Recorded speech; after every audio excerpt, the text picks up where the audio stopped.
Okay, everybody. Welcome. We're here for design weeks 3 and 4. Now, we did not have design video run-throughs in our first fortnight, but we are having them for weeks 3 and 4. So, what we were trying to look at in the last couple of weeks and around food production and food safety rules, we're moving into, or sort of more following along, I guess I should say, from that. So we can see on the screen here that we have our Fortnight 2 basic run through, and there's a few slideshows that we're going to go through. There's a video we're going to watch, and then a sheet off the back of that as well, and the sheet is around plant nursery. So we're going to work through that in this video. This video, the same as HASS for history and geography, will be the one video for all the 4 lessons. So you're welcome to break these lessons up into 4 little half-hour rough lessons in which we basically run through a slideshow and have a chat. Otherwise, you can watch the whole thing in one and then do the activity at the end. So there's not a lot that's involved in this. The design lessons are nice and short and they're pretty straightforward. So you get to make a choice as to how you do this and how it works best for you. So let's hop straight in. The first one we're doing is harvesting good health. So let's go through this slideshow. Okay. Introduction to the unit, harvesting good health. So this unit incorporates the technology contexts, food and fibre production, and food specialisations. In this unit, you'll investigate how food can help your bodies to grow and stay healthy, how plant foods can be prepared to create healthy food products, and how technologies can be used to grow and manage plants. And we can see a few examples of each of those there. We have the girl eating some watermelon here. Now we have some examples of some food products, or specifically plant food products here in the saucepan, and then we've got some interesting irrigation techniques here that can really help promote good farming practices. And design a service, which is obviously part of the design process, and that service must meet some needs and consider sustainability. And we spoke about sustainability meaning the continuance, and in this context it means looking after the environment. So we have selection, production, and then implementation. That's part of our design process as well. In the unit, harvesting good health, you'll develop your skills in. And this is what we talk about with design. There's lots of specific skills that we focus on. We investigate, we generate, which is essentially like creating. We produce, so we refine our creation that we've made, and we actually do the making. We collaborate and manage, so that's when we can bring in other people, and we work with feedback, we work with evaluation and that sort of thing, and then we move into that final step of evaluation as well. And then off the back of evaluation, we can start the process again. We can evaluate what we did, what we designed, what worked, what didn't, what we improve, and then we can go back through the investigation process again and improve our designs. Not just in this unit, but in all sorts of design processes. So start thinking about how you will design your plant service. So that's just the quick little introduction. Moving back to our next series of slideshows, and we've got a few now that we're going to go through, and most of this is discussion. So we will get to the activity after we have the video radio show, and we'll have a bit of a run through of that. But we have a couple more slideshows, I should say. Oh, goodness me. To get through first. So what is food production? Let's dive into this one now. So we can see some examples here of different types of food production. And production means to make or to create, doesn't it? So to produce is another word, is always the base word from production. So we can see here that we are not making sheep, but you can set up practices in which you can create, I guess, or grow in an odd way and breed and then grow sheep for a variety of purposes. We have chickens there, and then we've got crops on the other side. Can you guys name what we have listed in all those? Pause the video if you need to. Obviously we have sheep and chickens, that's the easy one. What do we use though when we produce food for each of those? What might we use the sheep for?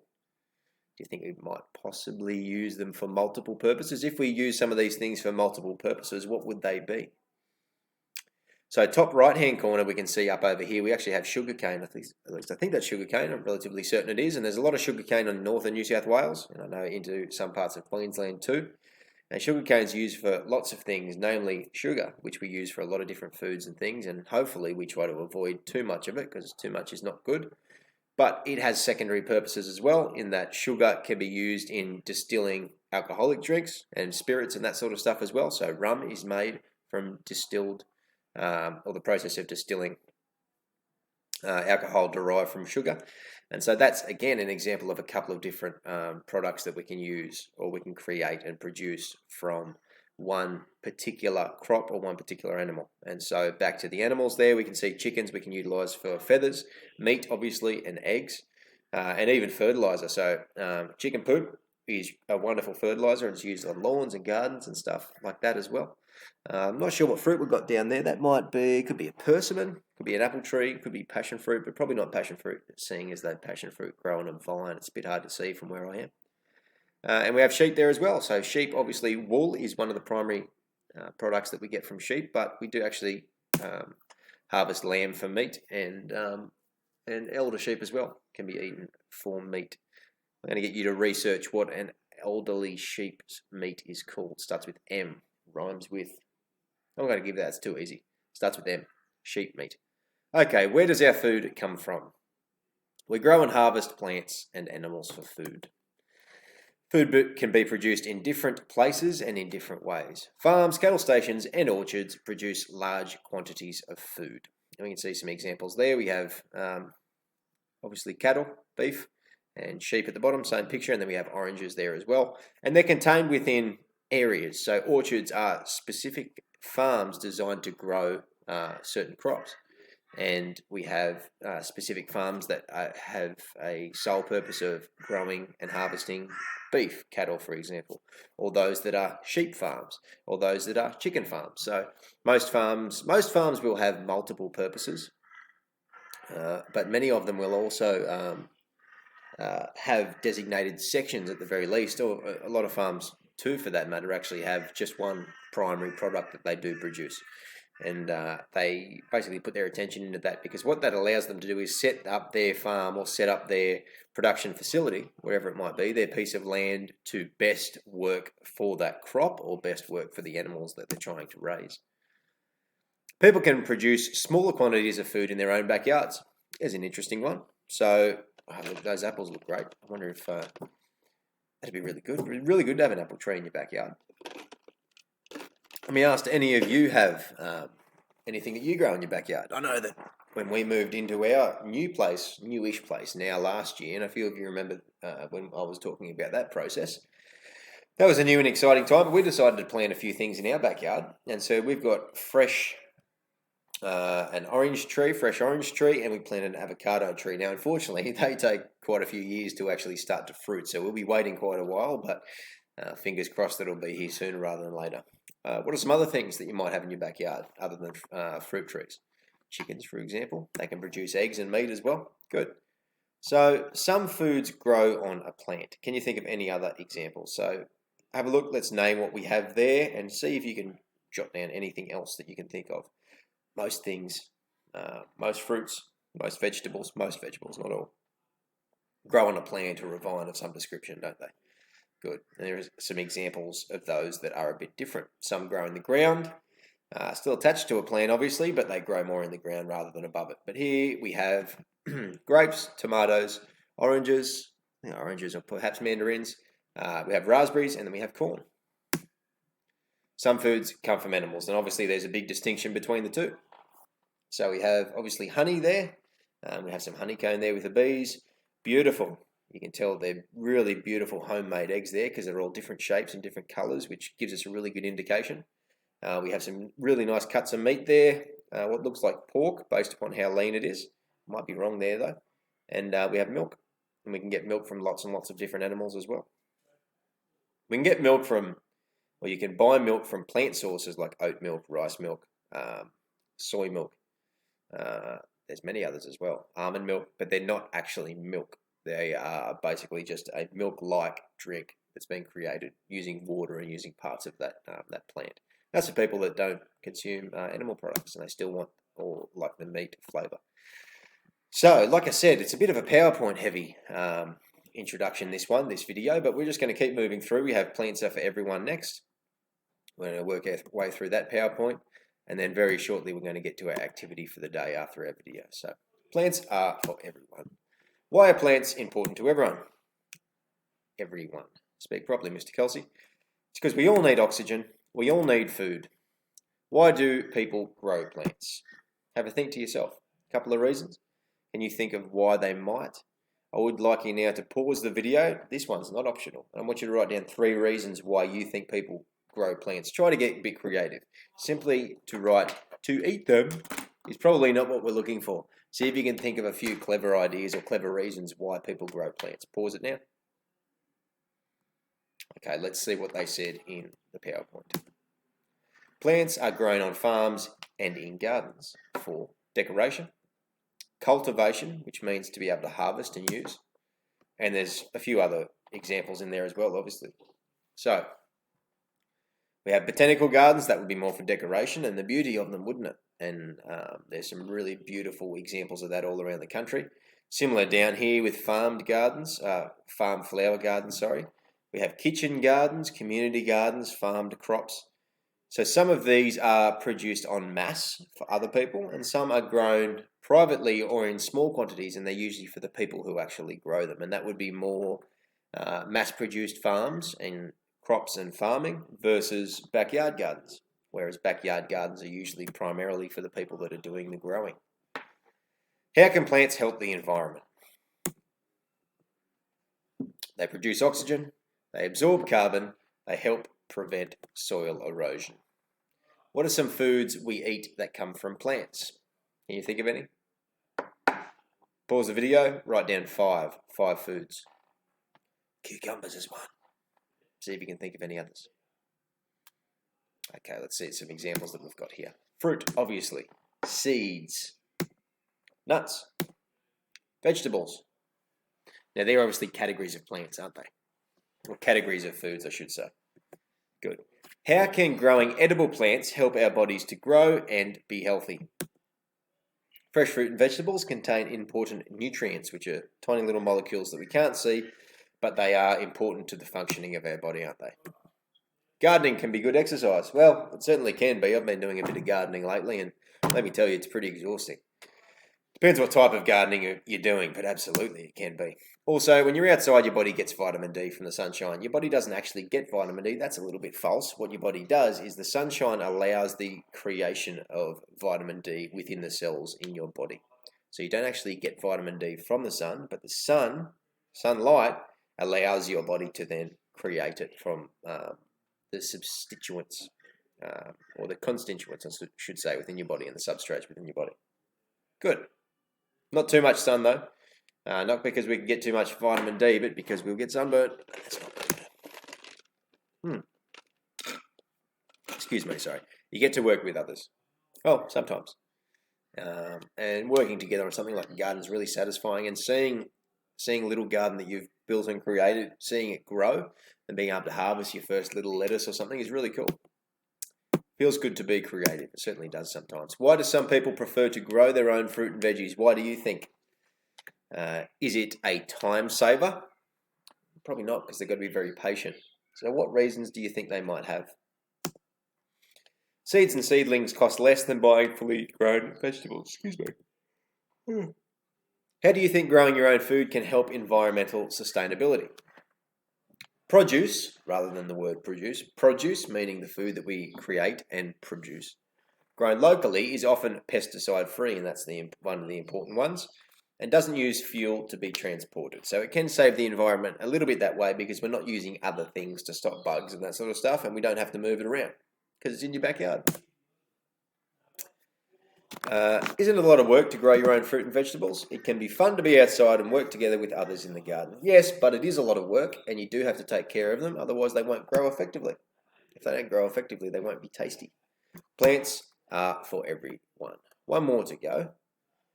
And we're looking at technologies used in plant production now. So these slideshows will not be included, or should not be included, in your email that you got through in your folder, so that's why we're going through them in the video.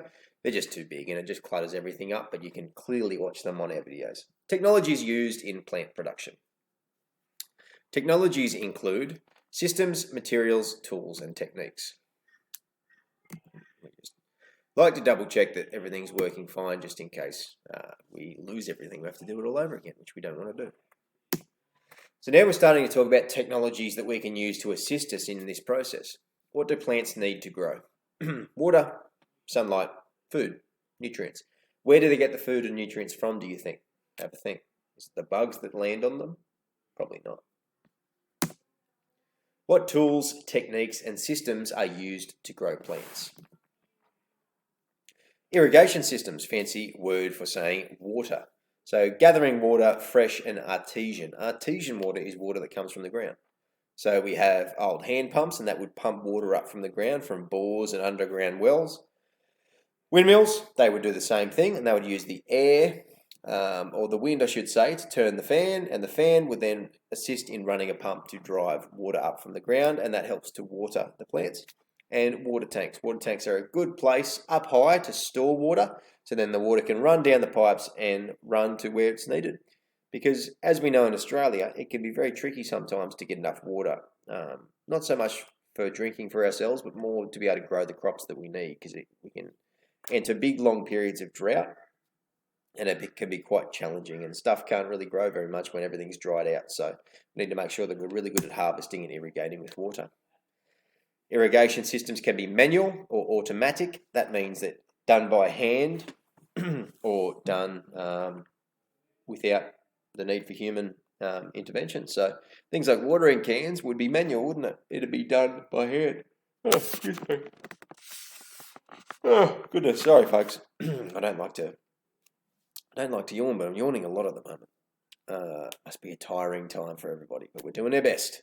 Watering can, gardening hose, or garden hose, they're both obviously manual. You use your hands to do that, and the human has to do it. Whereas the sprinkler, agricultural sprinklers, which are like a sprinkler that you jump through in summer, but they're on a bigger scale, they're huge. They are all automatic, and same with the pop-up sprinkler in the corner here. And they do a really good job of watering crops and watering lawns and watering gardens when we're not there. Light sources, natural sunlight and artificial light. Which one do you think would be better for growing crops and growing plants? Food and nutrients for plants, and this stuff's really, really important. So food scraps combined with worms can lead us with a rich compost.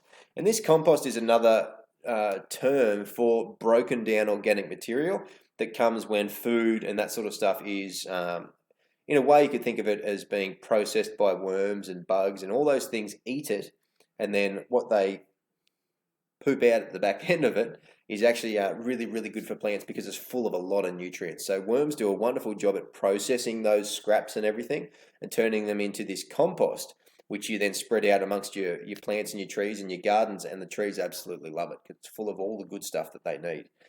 So having a compost in your backyard is an awesome idea. It's one thing I need to actually start doing. I think that might be handy. Protecting plants from pests. So we can see here people are spraying pesticides. Yes, they do spray them from planes because it's an easy way. It's a little bit expensive, but it's an easy way to cover a big space. They do it from tractors as well, or you can do it by hand. And you can also cover plants in little greenhouses or coverings as well.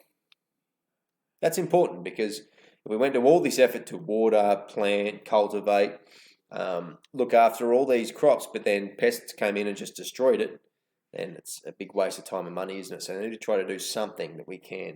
Hopefully we don't use anything that's too harmful, but when most pesticides these days aren't harmful. They're really extensively tested because we can't be putting stuff on our food that's not good for us, but it's a really helpful technology to have.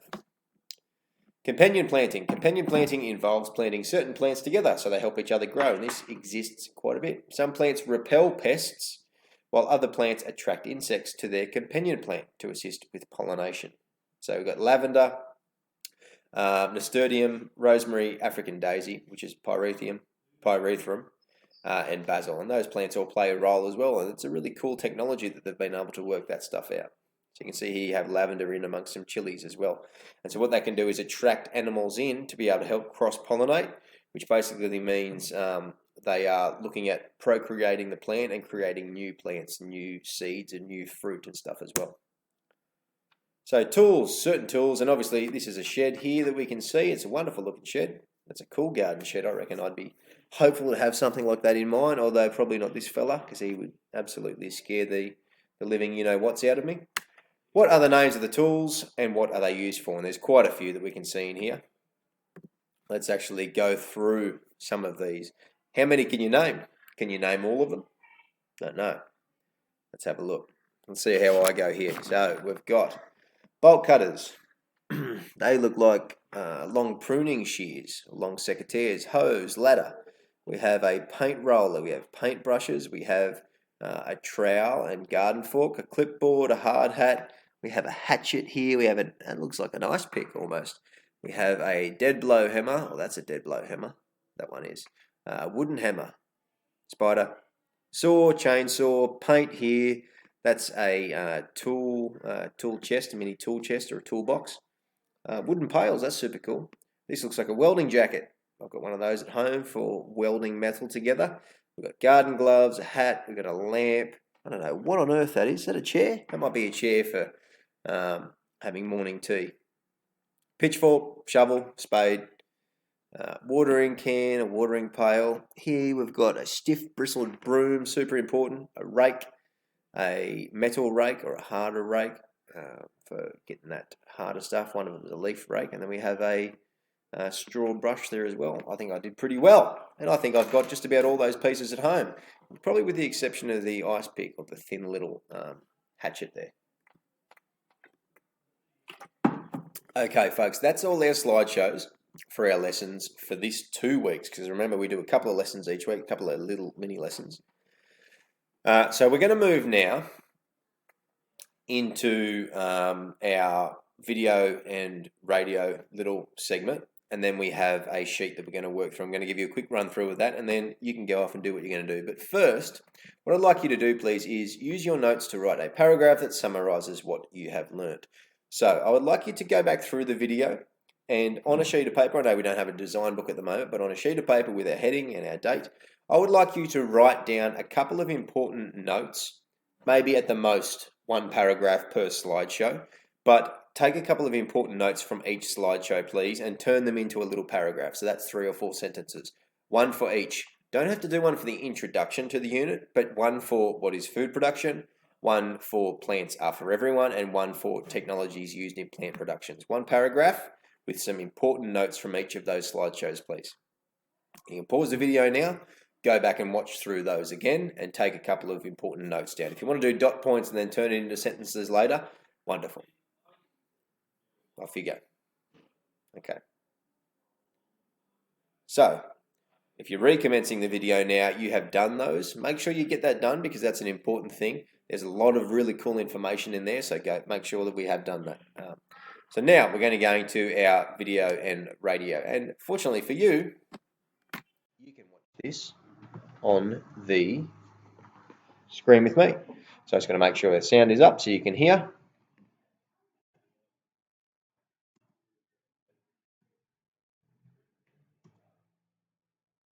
Let's go. Welcome to the On-Grow Gardening segment. My name is Sam McDonald, and today I will be interviewing April Smith from the Little Shrubs Plant Nursery. April will explain to us what services Little Shrubs provide to their customers and how she manages the systems within the plant nursery. April, can you explain to our audience what products plant nurseries provide to customers? Certainly. Nurseries sell small, medium and large established plants, as well as seedlings, seedling strips, and packaged seeds. Is it just plants that you provide for customers? No, Sam. Customers often ask about managing weeds and using mulch, fertilizers, potting mix, tools and equipment to keep their plants nice and healthy. We also explain to them which materials are best for potting and storing plants and why they are important. We also provide information cards and hands-on workshops to demonstrate how to look after plants. April, can you tell our audience what systems and technologies your nursery has to manage? There are 4 systems that nurseries need to manage to have healthy plants: soil, pests, nutrients, and water. Plants receive their nutrients for growth through the water, soil, and sunlight. process is called photosynthesis. I've heard of that. Some plants need full sun all day, whereas others don't want too much heat but still need plenty of light. We have greenhouses that allow light in but reduce UV impact to protect the plants. We also have shade sails throughout the nursery. Some of the plants are stored on racks with wheels, so we can move them between seasons. April, can you explain what systems you have in place to manage water at the nursery? We use a product called capillary matting. The matting sits under the pots, keeping the plants cool and moist so they don't need to be watered as often. An automatic watering system runs in the early morning to reduce evaporation from the sun and wind. Do all plants need the same amount of water, April? No, Sam. Smaller, younger plants are watered for a shorter amount of time, but more often. This means that not all plants can be watered at once using the sprinkler watering system. So what about pesky little grubs? How do you manage those? Well, Sam, pests can be a real problem in nurseries, so we have a management plan. Many of our plants need shade, so they are kept in greenhouses. This also prevents birds and big critters like possums from eating the leaves, fruit, or shoots. We also use netting over some of our larger plants for the same purpose. What about all the tiny little insects? How do you keep them off the plants? There are many chemical sprays available, but we prefer to make our own natural pesticides. We make them on site by combining plant oils like chili, tea tree, and citronella, which are much more pleasant for staff and customers. Sometimes we plant certain groups of plants beside each other as they naturally contain different qualities that repel certain insects. We call this companion planting. There really are a lot of factors to consider when distributing plants. Is there anything else you need to consider? The final thing we need to consider is how the plants will be transported to their new homes. We recycle the cardboard boxes that our suppliers come in to help customers carry them to their cars. This keeps costs down, helps reduce our waste, and customers can recycle these at home. April, thanks for your time today. This is Sam McDonald saying bye for now. Welcome back. Okay. So that's our plants nurseries. Now, we have our plant nurseries sheet, which is this one here. So, it says, answer the following questions while listening to the Sow and Grow radio gardening segment with Sam and April. So you likely will have to go back and re-watch that, and that's sometimes what happens. What do plant nurseries provide to customers? What do customers need advice about? How do plant nurseries give advice to customers? And what are the systems that plant nurseries manage for healthy plants? How do plant nurseries manage water? How do plant nurseries manage pests? How do plant nurseries manage sunlight? How do nurseries manage packaging plants for transportation? Okay, so some really straightforward and simple questions in there, and fortunately for you guys, she answers them all pretty straightforwardly, which is nice and easy. What you do need to do, and what I would encourage you to do, is you don't have to answer word for word. If you choose to answer in your own words, that's something that is really an important skill, the ability to what we call paraphrase, and I think that would be a really good challenge for some of you out there. When you're answering these questions, rather than just repeating the exact words you said, try to maybe think about how you might elaborate. You don't have to include any extra information that wasn't spoken about, but you can change the wording slightly and deliver that message in your own words as well. Folks, that is our lesson. Now, I know it was kind of long because we had our PowerPoints first and we had to pause and rewrite. Now, that's broken up into our 4 little half lessons. So I might suggest that you almost, now that you've watched it through, if we were to break it up, we'd do our PowerPoints and a paragraph per first 3 lessons, and our last lesson would be a video on plant nurseries and our questions about that as well. So, as always, you're doing a wonderful job. Keep doing what you're doing. And this is our design work for weeks 3 and 4. Talk to you soon. Bye-bye.